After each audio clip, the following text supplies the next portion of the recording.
School ফেরত মেয়েটির মুখে বীভৎস রকম ইনফেকশন হয়েছে। দেখুন মাথায় নোংরার জন্য শ্যাম্পু করে দেওয়া হচ্ছে, সুন্দর করে শ্যাম্পু করে ধুয়ে দেওয়া হলো।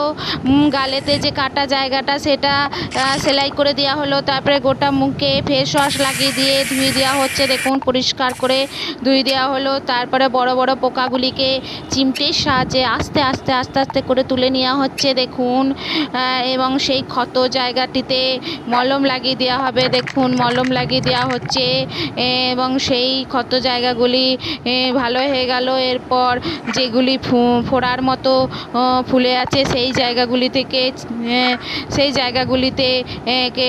পুঁজ রক্ত সব পিনের সাহায্যে বার করে নেওয়া হচ্ছে। দেখুন টিপে টিপে সেই পুঁজ রক্তগুলিকে টিপে বার করে দেওয়া হচ্ছে এবং সেই ক্ষত জায়গাগুলিতে আবার মলম লাগিয়ে দেওয়া হলো। দেখুন এবং সেই ক্ষত জায়গাগুলো মিলিয়ে গেল। দেখুন এরপর ইঞ্জেকশন করে দেওয়া হবে। ঠোঁটে একটা ইঞ্জেকশন করে দেওয়া হলো। ঠোঁটটা ভালো হয়ে গেল।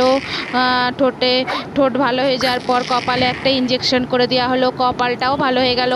এখন নাকের মধ্যে একটা ইনফেকশন হয়ে আছে, সেইখানে কটনের সাহায্যে ঔষধ দিয়ে সেইখানটা পরিষ্কার করে দেওয়া হচ্ছে। দেখুন সুন্দর করে পরিষ্কার করে দেওয়ার পর এখন ভালো হয়ে গেছে এবং চুলটিকে শেভ করে কেটে দেওয়া হলো।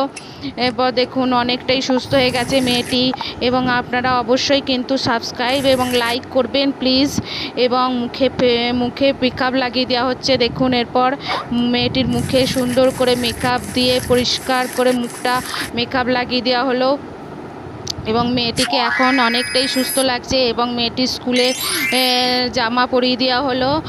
এরপর দেখুন মেয়েটি সুস্থ হয়ে গেছে এবং পেন্সিলের সাহায্যে ভ্রুটি এঁকে দেওয়া হচ্ছে। দেখুন তারপরে কাজল লাগিয়ে দেওয়া হবে। দেখুন চোখে কাজল লাগিয়ে দেওয়া হলো।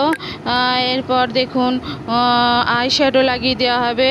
সুন্দর করে চোখের মধ্যে আইশ্যাডো লাগিয়ে দেওয়া হলো। দেখুন মেয়েটি এখন সুন্দর হয়ে গেছে, স্কুল যাওয়ার মতো মেয়েটি এখন সুস্থ হয়ে গেছে এবং গালে পাউডার লাগিয়ে দেওয়া হলো। দেখুন এখন মেয়েটি এখন সম্পূর্ণ সুস্থ হয়ে গেছে স্কুল যাওয়ার জন্য।